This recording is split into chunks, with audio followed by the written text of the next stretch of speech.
The Dice Tower is made possible by listeners like you. Thank you for your support. This episode is sponsored by TheOp, also known as USAopoly. The Dice Tower, episode 731, Animal Companions. Welcome to The Dice Tower, a podcast about board games and card games, and especially the people who play them. In today's show, we get a bit heavy into roll and writes. Total coincidence, folks. And we are going to serve up a supersized Spiel Anticipation Pie. I'm Suzanne Sheldon. And I'm Mandi Hutchinson. Welcome back, everybody. We are happy to be back talking about board games. And yeah, that's right. At the time you are listening to this show, the Spiel is coming up. Now, as far as I know, Dice Tower isn't really going as Dice Tower, which crushes my soul, Mandi. And I know you feel similarly. I'm shedding a tear as we speak, everybody. So we had to toss in our Essen anticipation notes at the end of the episode in a game pie, of course, because we may not be able to go, but we sure as heck can talk about it. What am I going to do with all of this money that I am not spending at Essen? I feel like I'm rich now. Okay, this is so funny because before we hit record, Mandi was just talking about how much she's been spending on Kickstarter on games lately. So, Mandi, I think you'll find a way to take care of that. Why do I get myself in these predicaments?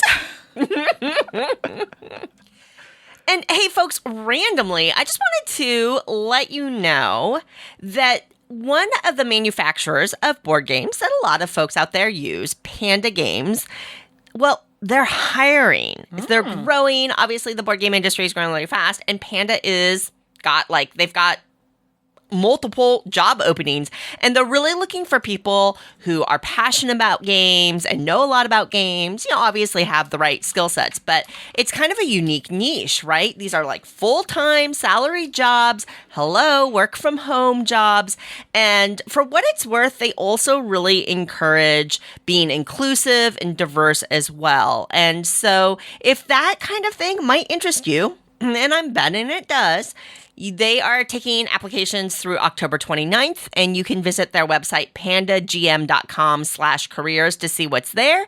And, hey, folks, give it a whirl. Take your shot. Why not? And again, this isn't paid or anything. They're not asking us to do this. I just happened to find out about this, and I wanted to share it with you because just like me, right, I love board games. I started participating in the community a little more widely, and flash forward, now I actually have a role professionally in the industry, and I'm not going to lie, it's kind of awesome. So there you go, Panda Games. If that's your thing, check it out. So while Suzanne was talking about, jobs and things like that, it's always good. Sharing is caring. I snuck in Marvel, and you're thinking, okay, Marvel, so what? Who cares? Well, you all know that lately I've been playing a lot of video games. I know. This is a board game podcast, but just one little thing here. Marvel Avengers, the video game. Okay, it is a thing. If you like Marvel Champions, you're feeling where that's going. I think you will like this if you like video games. It's kind of in that field with the powers and the story. And anyway, I'm here for it. I thought I would share that with everybody. I have now gotten Suzanne on the bandwagon. Yes. Let's see how that goes. Alrighty, folks, it's time to revisit last episode's title poll, Pumpkin Spice. I'll be honest, this was another great example. I'm telling you, Mandi, these polls are illuminating to me. I am learning through these because I did not realize how very centric to my world experience Pumpkin Spice is. Now, is this a U.S. only thing, Mandi, or does it stretch into Canada? When we're talking about pumpkin spice, you knew what was up, or you're like, what the heck is she talking about? Oh, no. Pumpkin spice is a thing here, and there are clearly a group of people who are highly irritated when pumpkin spice season happens, and then others who were like, I just love me some pumpkin spice. So it is definitely a thing. Okay, so maybe it's more of a kind of North American thing or U.S.-Canada thing. I honestly don't know how big of a thing it is in Mexico, so, I don't want to exclude our Mexican neighbors there. But, hey, did the poll. Thank you to everybody who voted. Mandi, this is like, we made people choose, right? Eric last episode was trying to get all sassy about like, well, what variety? Oh, no, Eric. No. Come on. You know us better than that, right? So just yes or no. Are you into pumpkin spice, right? Mandi, 49.5% of folks said yes, and 50.5% said no. That's like practically a 50-50 split. Like, it's a 2-vote. Oh my gosh. That's hilarious to me. It's funny because I can see the people, because I have friends who love pumpkin spice. I see the people who are like, I love it. And then I'm just picturing people that I know that don't like it. And I'm like, are you just trying to fight it? You like it, but you're fighting it because you're like, no, I can't like it because everybody else likes it. Or do you just truly not like it? So, I mean, the poll is saying no, but I don't know. I think a few people could have been on the fence. And for sure, making people choose, yeah, that's what it does. That's where the fun kicks in. It definitely stimulates some conversation. And that's where I really picked up on like people in Europe and things like that were saying, I have no idea what you're talking about. Mm-hmm. So apologies if it felt exclusionary because I just didn't know. And I thought that was really interesting to learn. And then there was definitely a lot of conversation about pumpkin spice, which is like that blend of allspice and cinnamon and nutmeg versus pumpkin flavor. And I mean, then when you saw people talking about pumpkin flavor in the thread, like some people were like, pumpkin flavor, bleh. And then people are like, pumpkin spice, bleh, but pumpkin flavor, yum. Oh my gosh. Mandi, who knew taste around pumpkins could be so volatile? I had no idea. I know. Like I was going to say like opening a can of worms, but then for some reason opening a can of pumpkin filling sounded so much better. That's where this is going. Much more topical. So thank you, everybody, for voting in our goofy pumpkin spice poll. This time around, we have a much more serious poll. Animal companions. All right, we've talked about what conventions you've been to. We know what your favorite kinds of ice cream are at this point. What about your pets? What do you have? Mm-hmm. Come on. So with Fort coming out with their Pets expansion and with Alderac coming out with the new Dogs game that's kind of like a sibling game to Cat Lady, Dog Lovers coming out, it just put me in that pet zone. So this episode's poll is all going to be about what kind of pets do we have in the Dice Tower family. We'll put the poll up whether you have dogs or birds or fish or ferrets, what have you. We'll try to make room for everybody. And tell us about your pets. I wonder if people can post photos. That might kill the servers. But that would be so good. It does feel kind of awesome to be able to see people's pets. I agree. That just makes you happy. We'll have to check that out. But yeah, so jump onto the Dice Towers Board Game Geek Guild and cast your vote and share a little bit about your wee animal companion. Or, hey, if you're not into the pet thing, that's okay too. Absolutely. We'll have an option for that in the vote as well. And, you know, there's a lot of chit-chat going on in the guild. So jump into any of the threads and chat it up with your fellow Dice Tower friends. All right, Mandi, we got a massive pie to serve out. So let's crank through some games we've been playing because I want to get to the pie. Sounds good. So, what have you been playing lately?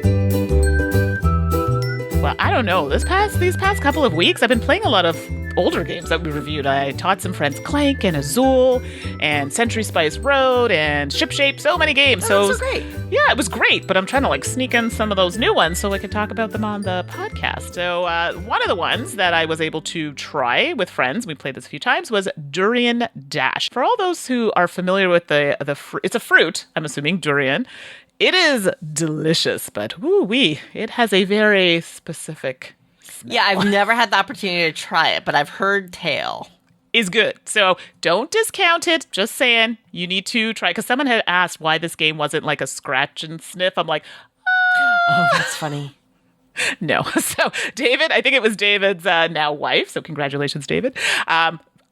Good idea in theory, but probably would not bring people to play. So, Durian Dash is designed by Daryl Chow. There is no artist listed on BGG, but it is published by Origame. Is it Origame? Am I saying that correctly? That's how I've been pronouncing it, yeah. So it's 3 to 6 players, and it plays in about 15 to 20 minutes. I guess you would just say it's a card game. That would probably be the best way to describe it. I think strategy card game is how they define it. And it literally is you are trying to collect certain cards in the game. Each player gets, I guess they would be like objectives. Like there are certain types of fruits or cards that you don't want to collect, because if you collect them, it's going to give you negative points. And there are ones you do want to collect because they're going to give you positive points.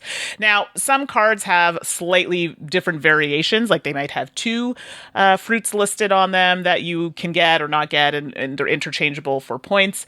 It just depends. What's going to happen is it's pretty straightforward layout. You have kind of 2 lines of cards, if that makes sense. So one has like one area at the top and there's like a little card with a location. And then you have another one at the bottom. And depending on the cards you're going to play from your hand will determine which line and which direction you're taking the cards from. It matters because, especially in turn order, like when you're doing them, depending on who's able to play first, depending on the number on the card. So, if you're playing a card number and you're lower in the ranking, you might be going last. And that's not good, because maybe in your mind, you're like, okay, if I play this card and I get to go first, I can count based on the card that I play, which card I'm getting. But if someone beats you out and goes first, you may not be getting that card. You might be getting a junk card or a card that gives you negative points. Does that make sense? There are a couple of games that do something very similar. The game will end after a certain amount of rounds, and then you just count up the amount of cards that you have. Like, you get a point for certain cards that you have, but anything that's listed on your card as negative points, you will lose those points. Player with the most points wins. And I think in the game they have the point. They're called thumbs up points, which is kind of fun. It's really cute. And I believe the game ends when the deck runs out. So when the deck is completed. So it's not a long game. And as I said before, it plays in about 15 to 20 minutes. So this one was sent to me, this game, directly from Origame. I'm not sure if it's available in online stores. I didn't see it, but it could be something that's coming soon. I'll be honest, when I first saw it, I'm like, okay, not sure where this is going. I wasn't sure if I was going to be into it. I liked it. The length of time was good, because you were able to play it many times. And I'm trying to think of a game, and Suzanne, you might know. There is a game that does something very similar. Depending on the number of the cards you play will depend on the order that you can potentially pick cards or items from a display. I'm hoping I'll remember it by the end of the podcast. But there are games that do like a similar type of mechanic. And I mean, it's about durian, which is like so delicious. So of course you had my attention there. But it's a very straightforward, easy game. It's not meant to be super complex. But yeah, you definitely want to be careful about how you're playing your cards. You want to just bang it with all those really high level or low level cards. These are just things to consider. It's luck, right? Because you're drawing from a deck. You don't always know what you're going to get, but it's timing and when to play them. So there's not too much say here, because I think it's a very simple game, very fun game. It's quick. I think a lot of people enjoy it. The art for me reminded me of when I was younger and I used to go to Chinatown or something similar.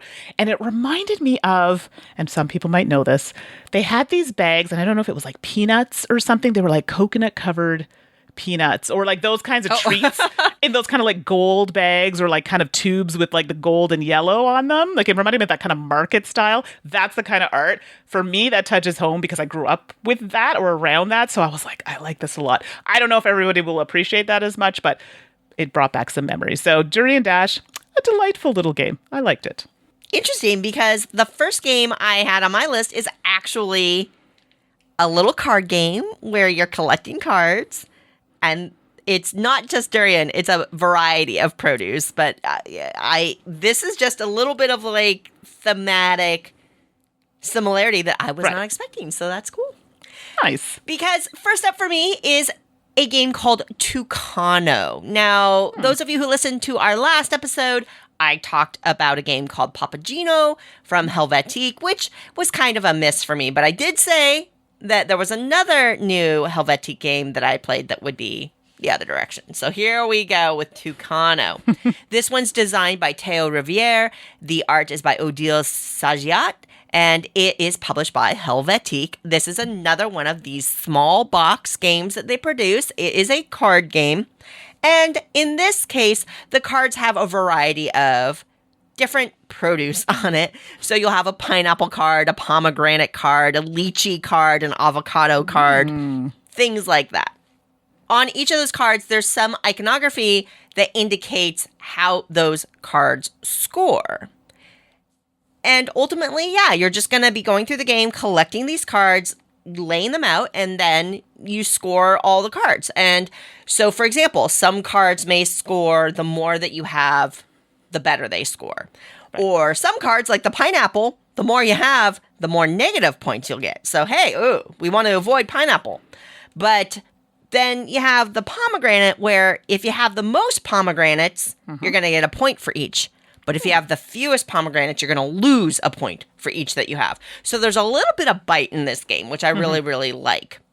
The way you get these cards is really easy and fun, where you are going to create 3 columns at random. You're going to shuffle up the deck and then put 3 cards out. And on a player's turn, you take all of the cards in a single column. Then the next turn, 3 more cards come out. Now, the previous columns are getting extra cards, and the new column starts with 1 new card. Okay. And again, the next player can take all the cards in a single column. But you've got that random element. And remember, some of these cards are great, and some of them are not so great necessarily. So then all of a sudden, you're looking at a column, and it's got 4 cards in it, but one of them is a pineapple, one of them is a pomegranate, and Mandi already has more pomegranates than me, so I could be taking a negative there. But I've also been working on avocados, and I've got a ton of avocados, and those are worth 3 points each if I can have the most. Oh, right? So do I take that one, or do I take this 1 card column that's got a rainbow card, which serves as a wild? Oh, I don't know, right? So as you go, you just take turns, more cards come out, you take a column, you add them to your tableau, and at the end of the game, you're going to score them all up, and whoever has the most points wins. Very, very simple, very straightforward. There are Toucan cards, so it's called Tucano, and on the cover is a very bright, adorable toucan, and those cards do have special abilities, like shuffling around cards. So just like with Papageno, there actually is a little bit of player interaction here, and you can, I don't know if mess with other people is the right term here, but you do have a little bit of potential player interaction where cards can move around. But in this game, I didn't find it hurtful. Like, I didn't find it problematic. That was just part of the game that you had to be aware of and be prepared for and kind of move around and things like that.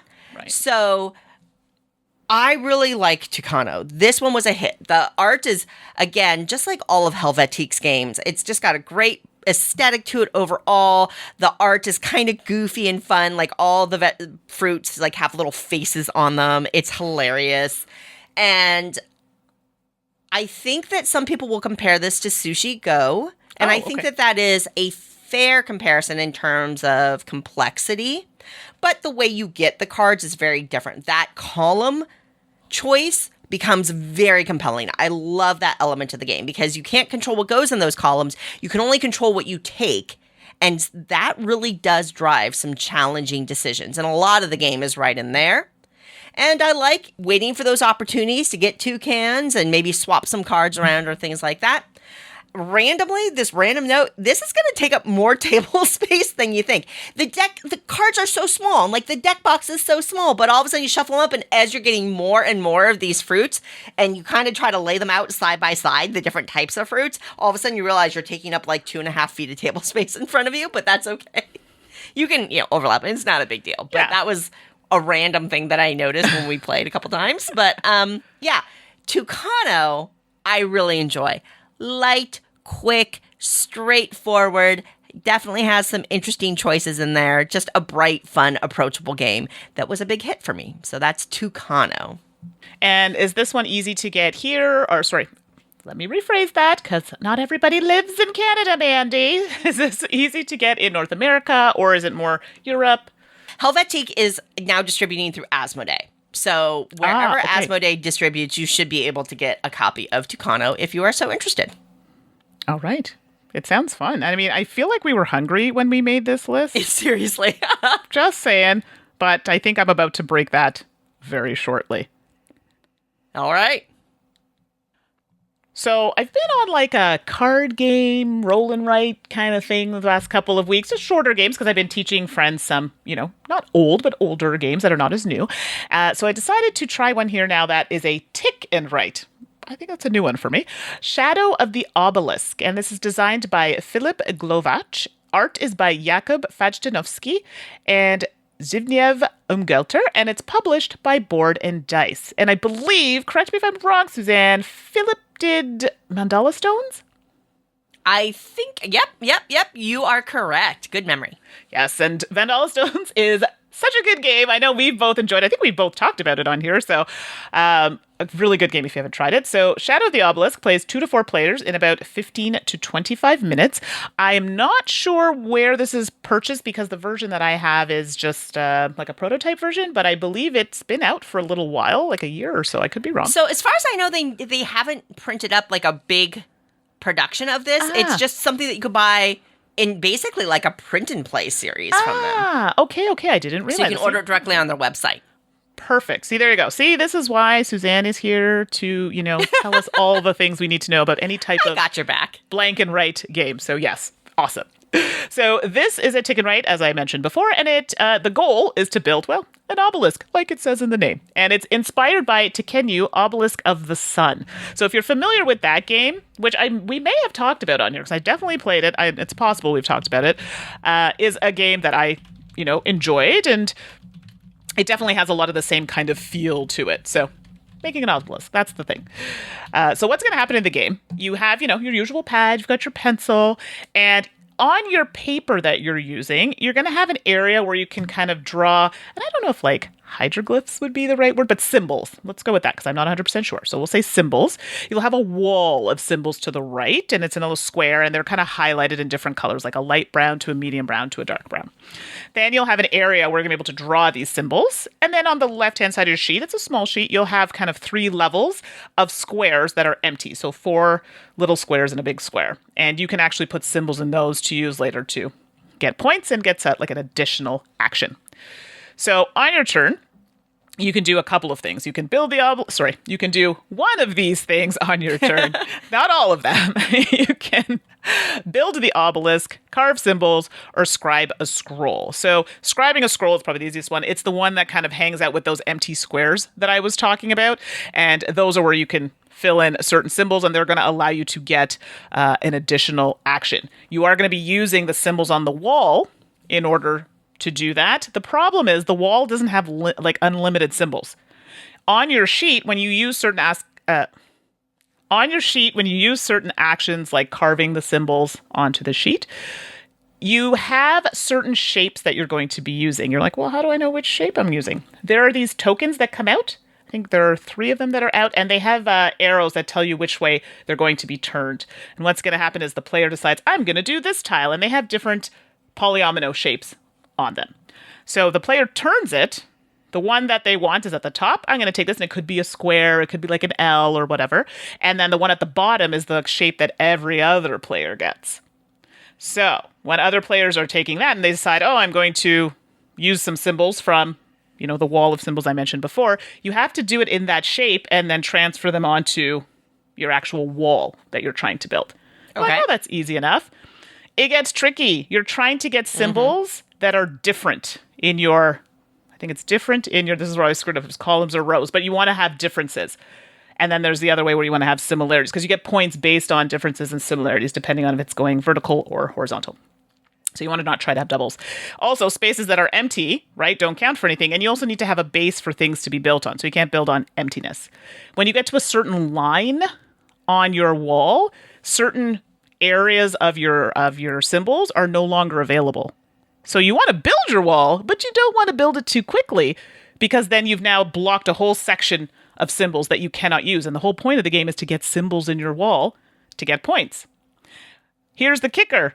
When you get to the top of the sheet, like you've filled it up, you've got to the top with your symbols, the game ends. So someone could literally run the game and be like, you're taking too long. I'm just going to run it right to the top. That end game. Right? So they can't get any more points. So there you go. Now you have the end game. So it's a little confusing to explain without actually visually seeing it, but it's really important to have good timing in this game. Yes, you want to get your symbols up and get those points, but at the same time, you don't want to give opportunity for other people to continue to do that. And you can really, really be hard on some players by choosing shapes. If you look and you're like, try putting that square in that area that's not for a square. You know what I mean? And that's the shape they have to work with. So it might change the action they decide to take.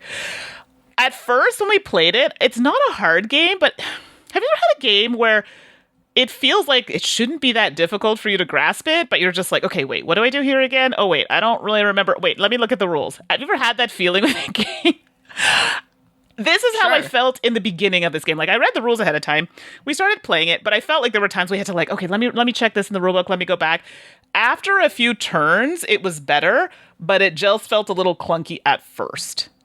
Okay. So, but it's the type of game that seems like if you've played Takano, that has a lot of things happening in it. Right. So think of that on a smaller scale, but in like in this case, a tick and write type game. So not hard at first glance, but there's just little things that you have to try and remember. So I feel like the smoothness of it was a bit rough in the first little bit. And then as you got accustomed to playing it, it did get better. Now, that could also be for first time play, but we all kind of felt that when we were playing. But it's smart. I liked the different actions that you can use. You know, filling out the scrolls can get you potentially an additional action to get you more shapes, get your symbols up on the board. You can kind of race it to be like, take your time. I'm going to get up here and end the game and you're not getting any points. I mean, it's kind of mean, but I mean, it can make for a very quick game. Or like us when we were playing, I don't know why we wanted to drag this out for a long time, but we were still enjoying ourselves. But, you know, we were trying to kind of see what the best way to win was. But again, you have many options in this game. And I definitely like anything where you're drawing polyominoes. That's all Suzanne's fault. She got me into all of that. So that definitely was calling to me. So overall, positive. I do think this is not going to be like one of those roll and writes where like, this is some family fun. Not to say that you couldn't, but it is going to require some explanation and kind of stumbling a little bit. So like this would not be your what are the Q games? Quicks? Quinto? Right, like it's Quicks not or Quinto or Quingo, right. Yeah. It's not in that family. I would say it's just definitely a little bit more than that. So Shadow of the Obelisk, enjoyable, but definitely I would say it's just a slightly more strategic or like a meatier kind of tick and write, roll and write game. No, I think that's fair. Although I will say, again, you can order this directly from Board and Dice. Mm-hmm. It's only €5. Oh, so I think I really like that. Hey, here's this really simple thing that you can, that's pretty affordable and that you can download and get a pretty, a nice little experience out of. Absolutely. Well, folks, I hate to break it to you, but we're on this roll and write train now. Again, total coincidence, but here we are because I got to talk about Paper Dungeons. Oh my gosh, I've been playing this game for a little bit now, and I didn't want to talk about it too early because I knew it was coming out at the Spiel. So here we are now, right? The Spiel's coming up. So Paper Dungeons is by Leandro Pires, and the art is by Dan Ramos, and it's being published by Alley Cat Games. And it is a roll and write where you've got these great custom dice in there, and this is all about going on basically a dungeon crawl. And so your player sheet looks like it's got a map on it with different little kind of faded back icons. There's a section where you have rows for your 4 characters because you're basically controlling a adventuring party. So you've got the fighter, the wizard, the rogue, that kind of thing.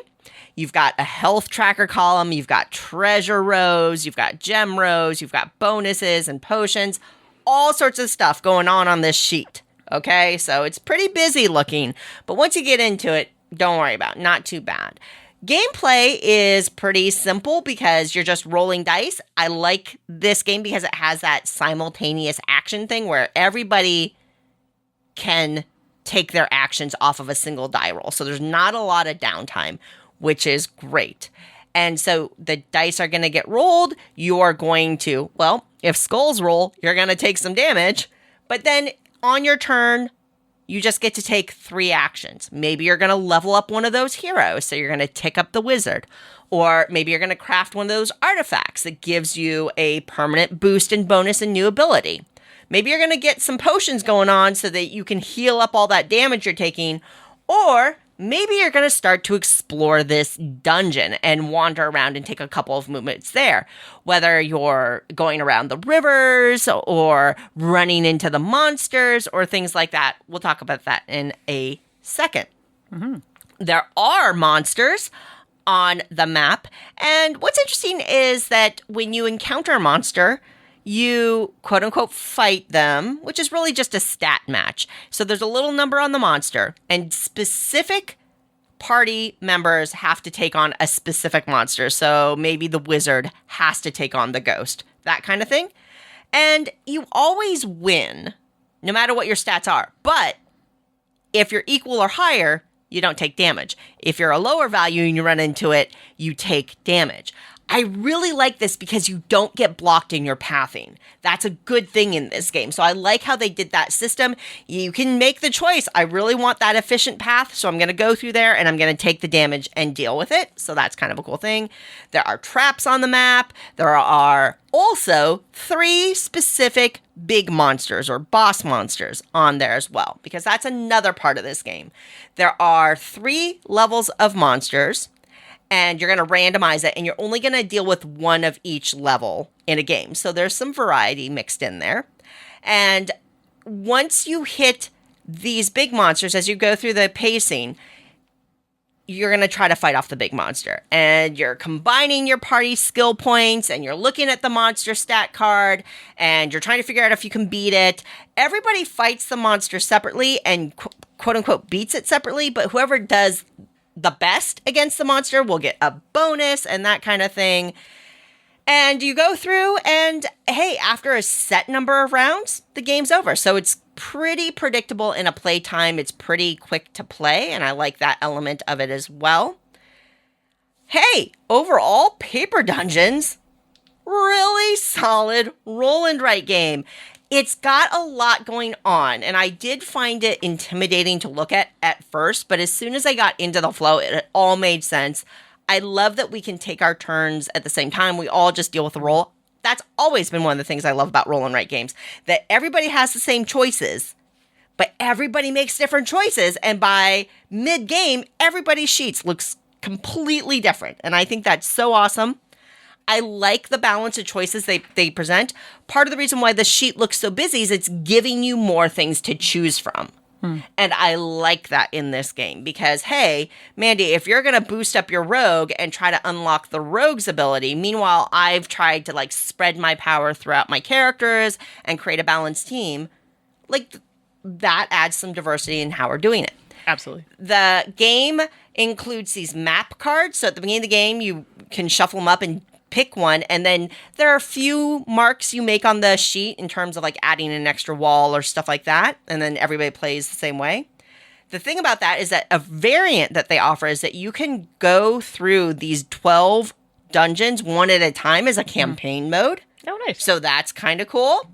And it also plays solo really, really well. So I've played this solo more than I've played it multiplayer at this point because it's really easy to play and quick to play. And I've just had a blast with it. So Paper Dungeons, I think they did a really nice job on, and I've really enjoyed that. So that is from Alley Cat Games. Yes, I was thinking of a different game when you said it, but I've heard good things. So this is one too. I said I wasn't spending money, but here we are, adding it to the list. So that is it for my games this week. Like I said, it was a busy week, so I'm going to come back next time with a few heavy hitters, and I'm definitely excited to talk about my one and done next week because I think that is going to have some opinions. But I digress. Suzanne, do you have another game you want to talk about?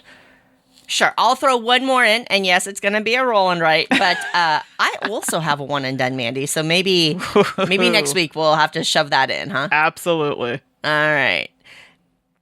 Well, okay then, to wrap it up, folks, I am, welcome to the moon. Is that a song? Welcome to the moon. No, that might be a different song. Sorry, everybody. I think you're singing a totally different song there, babe.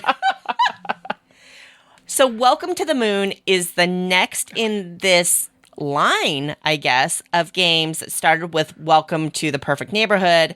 This is designed by Benoit Turpin and published by Blue Cocker Games. Now, Welcome to the Moon is co-designed with Alexis Allard as well, so I want to acknowledge that. And the art in Welcome to the Moon is by Anne Heidsick.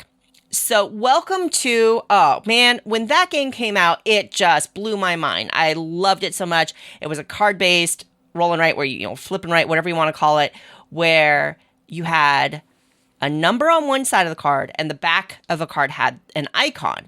And these cards worked in pairs and determining your actions and the value that you got to write. And honestly, I know some people who don't care for it, and that's okay, but the almost everybody I know just loved Welcome to. Well, flash forward, they did not stop. And here we have Welcome to the Moon. So this uses a similar card-based system, but they leveled it up. I mean, they turned this thing all the way up to 11 because it's just ridiculous.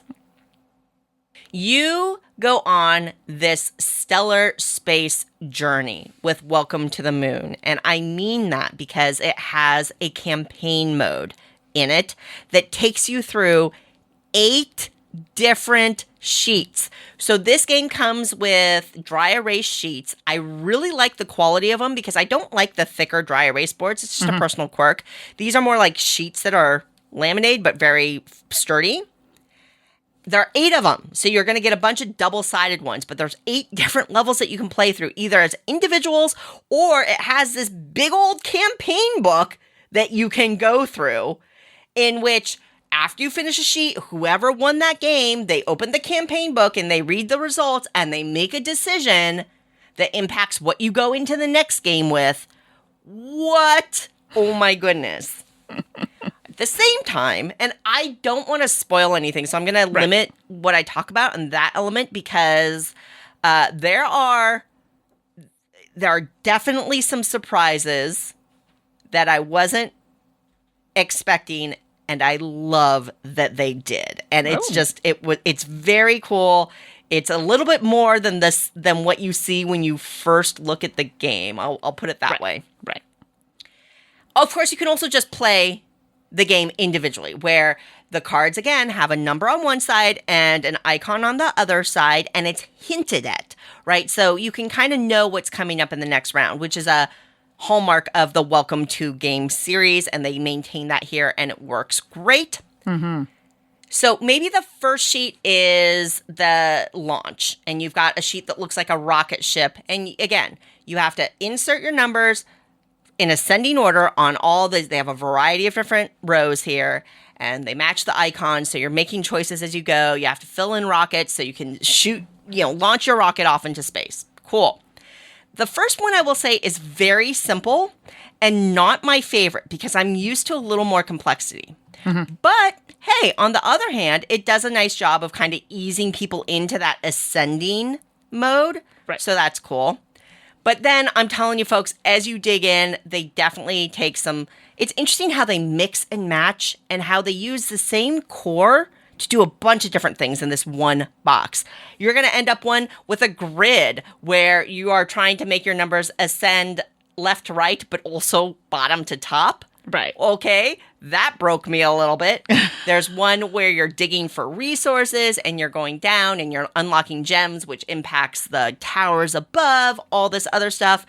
There are special abilities that come into play. There's so much going on. You have different goals that you're going on, and all of it's very, very pretty as well. So, I mean, I can go on and on. I'll be honest. It's a lot. Mm-hmm. There's so much variety, and I'm very pleased with the variety that you get in this one box. I mean, that's where it really gets me. It's all this different stuff in one darn box. That's so great. Which is amazing. I've also played it solo. Plays great solo, just like Welcome to did. You don't have to do the campaign mode. You can do the campaign mode. I mean, if you like Welcome to, mm-hmm. This is absolutely, check it out. It's not one of those cases where, I have Welcome to, I don't need Welcome to the Moon. Oh no, you are missing out. You are missing out if you don't have Welcome to the Moon at this point and you love Welcome to. I had no idea what I was getting when and to be clear, this is a review copy. They sent it to me because I was a big proponent of Welcome to when it was first out. Mm-hmm. And I've always been really excited about it. And so maybe I'm biased. Hey, that's fair. I'm willing to admit that. They did a great job with Welcome to the Moon. It's a beautiful game. It's got complexity levels in it. It plays great solo. It plays great multiplayer. Mm-hmm. Whew. It is knocked it out of the park for me. Welcome to the Moon. I believe this one's going to be available at the Spiel, depending on, all the production stuff that's impacting everybody. Right. But worth a look, folks. I want to try this. I saw it, and I realized the song is Fly Me to the Moon, not Welcome. Close enough. To the Moon. Close enough, everyone. But yes, this one looks fun. I definitely can't wait to try it. Excellent. All right, I'll stop babbling about roll rights. I know I went on and on and on. I apologize, folks. And I was the one saying I wanted to get to the pie, because I really do. Exactly. So I'll stop talking. Let's get the pie on. Brought to you by TheOp.games, also known as USAopoly. Like, it's time for a mystery, Scoob. Scooby-Doo Escape from the Haunted Mansion brings the escape room experience to the table with the Coded Chronicles series. This thematic and immersive co-op game takes the players through this escape room in a box with the gang as they solve the mystery at the Haunted Mansion. Available now at TheOp.games or at your local game store today. Don't forget, we have a new promo code. Exclusive for Dice Tower listeners, 10% off entire purchases at TheOp.games. It's available for all games, puzzles, and accessories. Free shipping available on purchases of $49 or more. The offer is available for U.S. residents only, and the code is Dice Tower.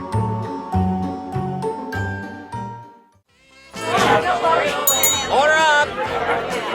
And now, it's time to order up a slice of game pie. I'll be real honest with you, Mandy, because, circle of trust here. Yes. I don't know if I'm going to miss all the games more, or if I'm going to miss the pretzels more from the Spiel this year. Oh yeah, that's a tough one. And I understand, and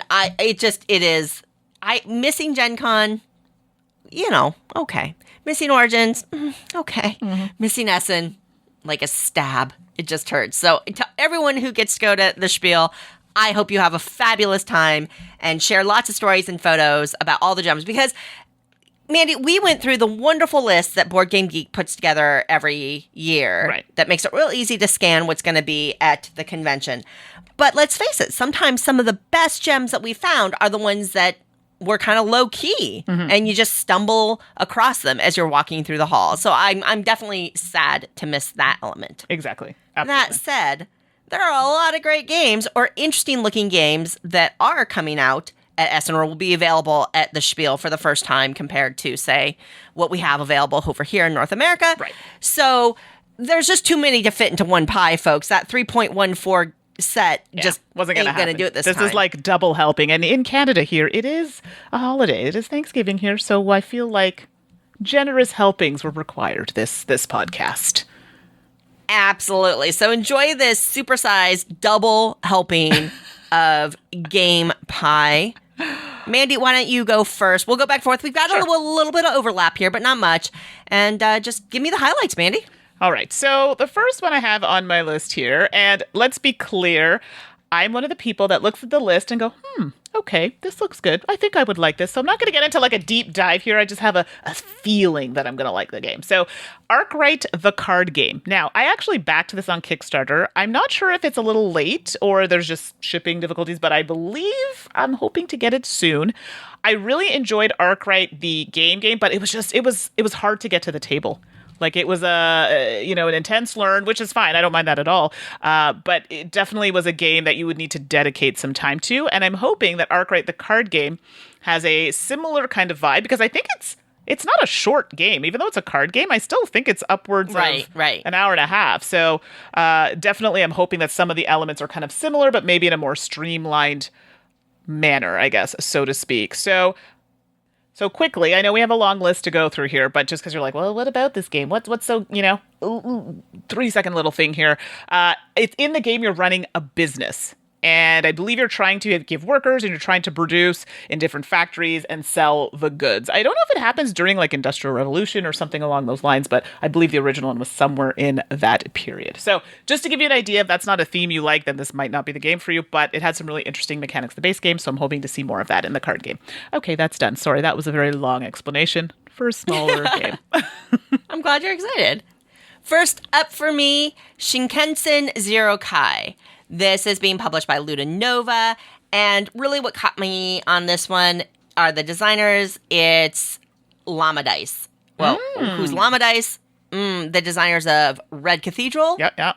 and 1987 Channel Tunnel. I love both of those games, and here they have a new design, a meaty little game where you're putting out metro stations and trains and collecting train cars that score based on what cities you get to place in. I think based on what I know with this design team, there's a little bit of bitiness to it, right? Where you can take advantage of the groundwork that your opponents play, which I'm sure will create some table shouting for me, which I love. But yeah, you put the designers of Red Cathedral or Channel Tunnel on any game, and I'm going to be interested. So that's Shinkansen. Okay, I didn't know much about this one, but I don't know. My friends, I don't know if they'd like the kind of tension there, but I mean, it's a good tension, I guess. So maybe we'll see. Yeah. So next on my list is Star Scrapper's Orbital. Now, I actually did, so for those who don't know, I have a personal channel that I occasionally like to throw some videos on, and this is one that I actually did a quick review, or game overview, I should say, with Ashley. Remember Ashley the shark? Yes, we weren't playing against each other, together, just to kind of talk about it. So it is not cooperative, by the way, but it is a kind of like a tableau building kind of game. So you have a machine or ship, I guess you should say, and you're trying to get certain cards attached to the ship because you only have certain amount of areas that you can put cards against, and then you have abilities that are going to help you develop it and get the things you need to win the game. So I was pleasantly surprised by this game. I looked at it and go, I don't know, maybe. Really liked it. Really looking forward to getting a copy of this. So Star Scrapper's Orbital. Awesome. Next slice up for me. Hey, I had to put it on here. Welcome to the Moon, because first really available at the Spiel, and in case you didn't notice, I really like it, and I am very much excited for it. Love That's enough said. Next one on the list, I don't even have a good reason. It's just because it's an Azul game. So Azul Queen's Garden. I've heard good things. I have all of the Azul games. Why don't I have this one? I should. So, Suzanne, you might know a little bit more about it, but I'm interested to at least try it.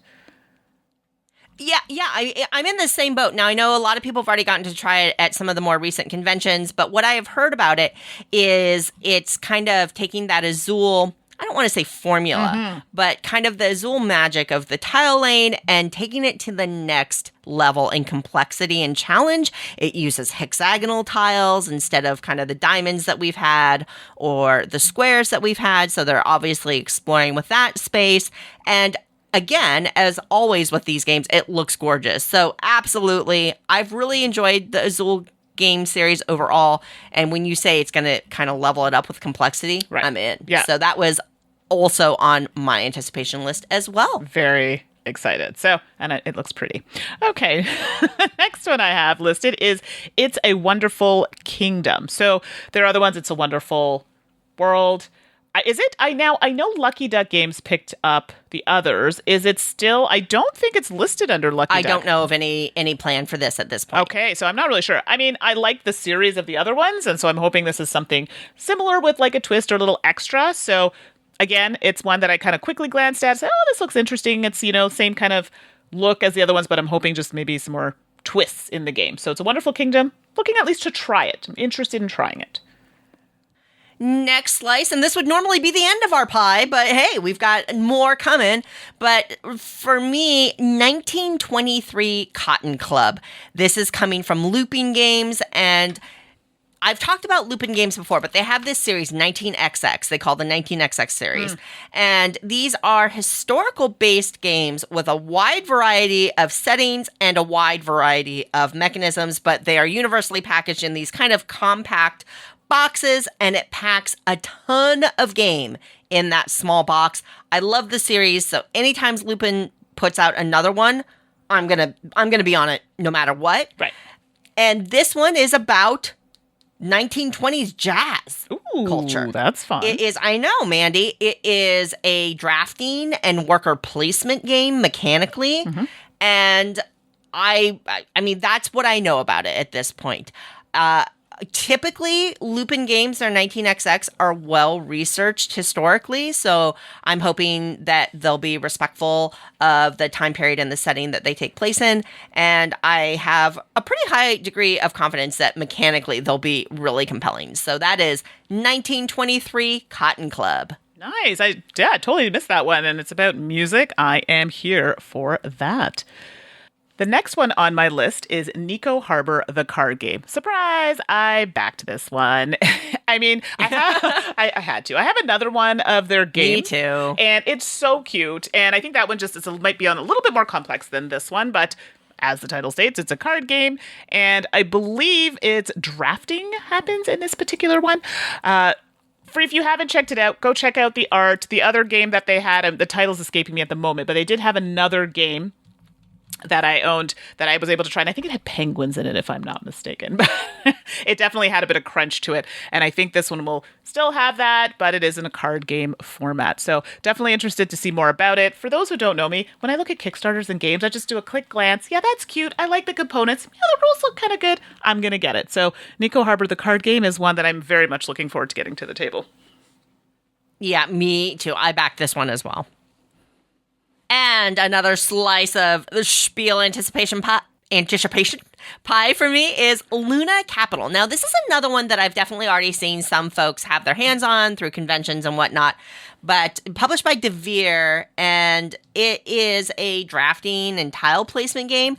The setting looks really, really cool. I like the art style, kind of this cartoony line art style set in the moon, I think, where you're kind of settling on the moon. It just visually looks super compelling, and it sounds like a really fun game. It's combining some mechanisms that sound compelling, and quite frankly, DeVere has been on fire lately with the games that they've been choosing. Absolutely. I just got one in the mail from them, too, that I'm looking forward to that is on the heavier side. So, no, they've been doing some really good stuff.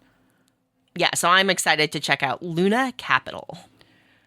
Well, this next game is all Suzanne's fault that it's even on my list. I, for some reason, just didn't see it on the list. And then Suzanne's like, oh, let's try this and play it. And I'm like, darn it, I like it a lot. And that's Origins First Builder. So, Suzanne, I'm going to let you talk about this one because it is your fault that I have already pre-ordered this game. Thank you very much. So Origins First Builders is also my next slice of pie, so we'll just talk about it together.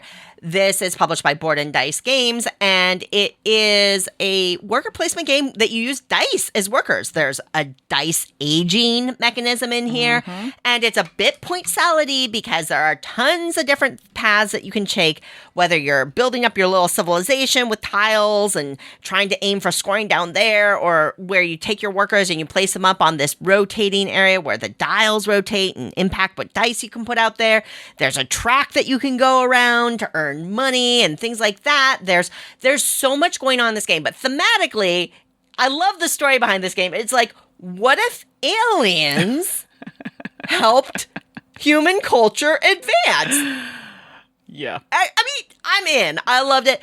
We did get to play it once on Tabletopia, and immediate spark. I want to dig into this game so much more.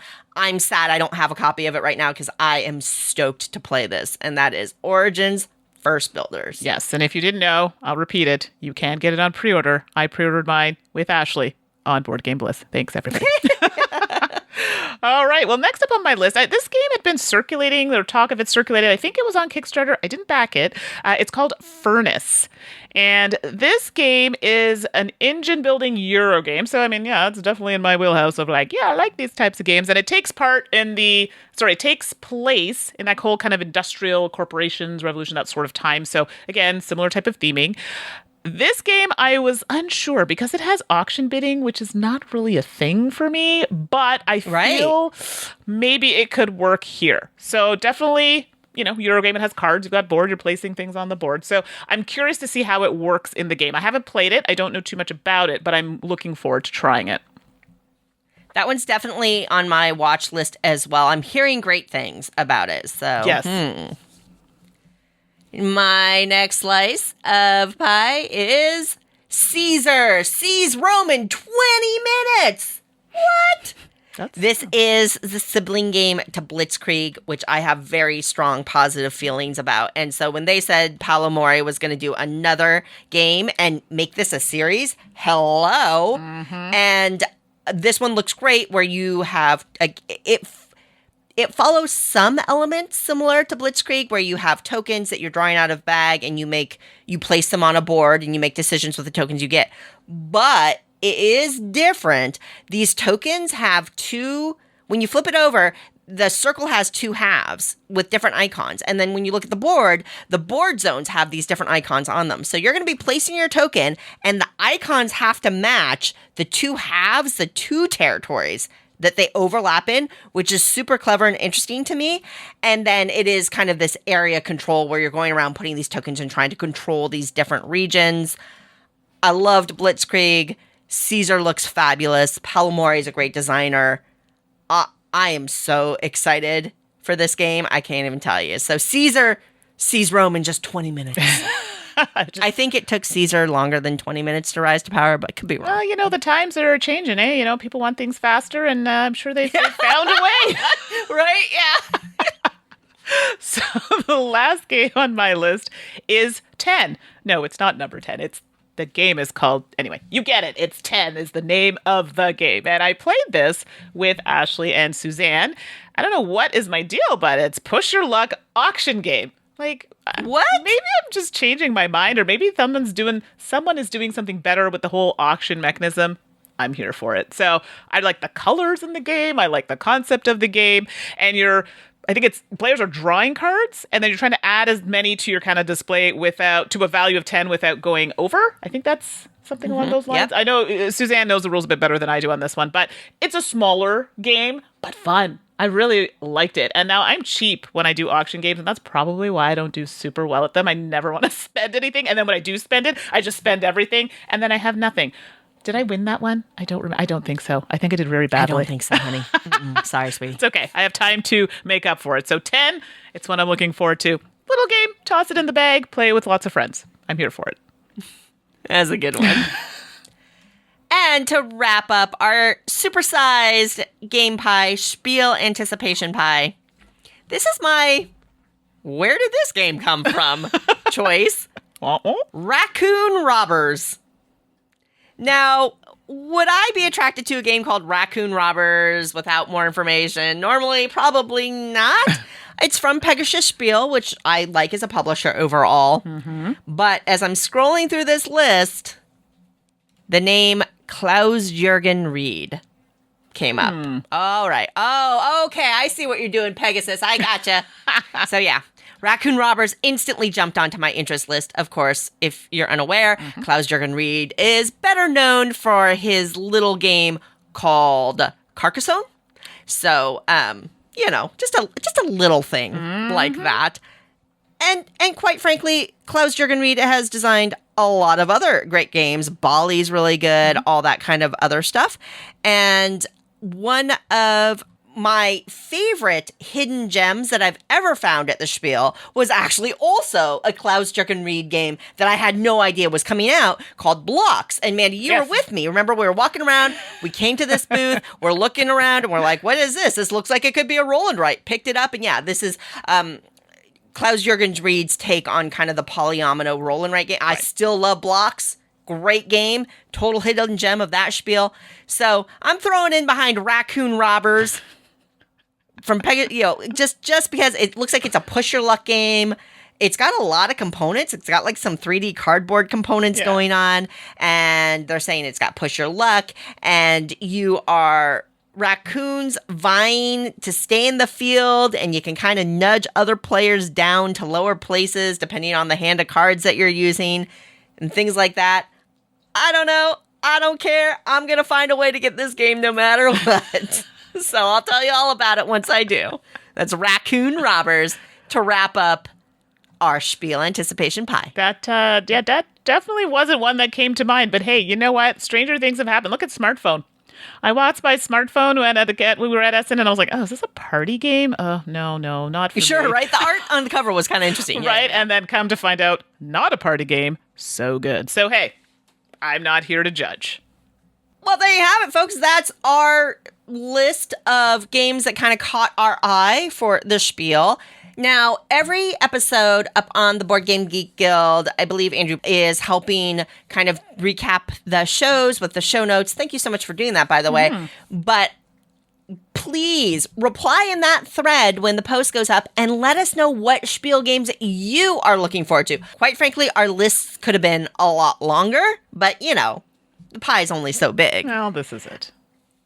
So I would love to hear about the big games that you're interested in or the hidden little secret games that you're interested in. So drop your comments in there because I'm trying to get some of that Spiel energy going on in my life right now. So I look forward to reading your comments there.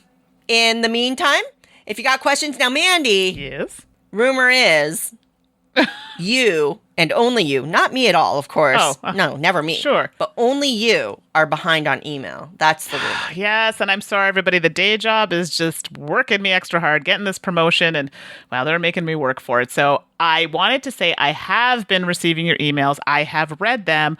I will be getting back to you, but I wanted to say here they have been very kind, very nice, and I very much appreciate you taking the time to write and to listen to us on a regular basis. So this is to acknowledge, because acknowledgement is important, that I have seen it, I've read them, and I will get back to you, and I apologize for the delay. Yeah, and certainly that's only Mandi, not me at all. I'm definitely not super behind on email. Thanks for that.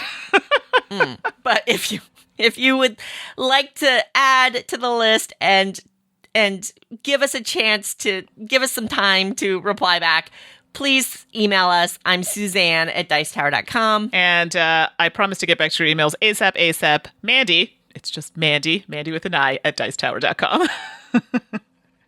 As always, thank you so much for being here, for listening to the show, for chatting with us online and in the guild, and just being awesome, and for making our gaming world a little better, because that's what you do, and we appreciate you. Next episode, a couple guys that we also appreciate, Tom and Eric, 732. They're going to go Wayne and Garth with Party Games. Wayne's World, party time, excellent. We're showing our age, Mandi. Yep. Until next time, I'm Suzanne Sheldon. And I'm Mandi Hutchinson. And you've been listening to The Dice Tower. Thanks for listening. Promotional consideration has been provided by game publishers in the form of review copies of games. This podcast is sponsored by listeners like you. Thank you for your continued support.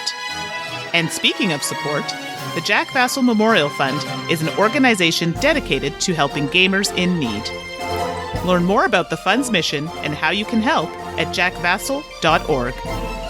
The Dice Tower is produced by Tom, Suzanne, Mandi, and Eric with assistance from Roy Canaday and Rob Searing. Our theme is composed by Timothy Pinkham and arranged by Matt Bellier. Let us know what you think of the show by posting to the Dice Tower Guild at BoardGameGeek.com, following the Dice Tower on Twitter, or by emailing us at podcast@dicetower.com. And don't forget to visit the other shows in the Dice Tower Network at dicetowernetwork.com. Until next time, from all the gang at the Dice Tower, have fun gaming.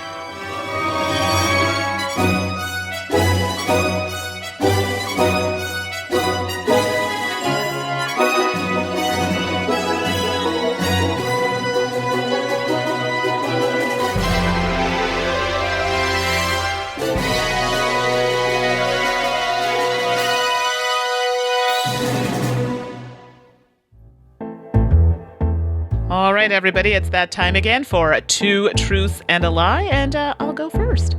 So I've never owned a flip phone. I held a wild duck today, or I guess that day.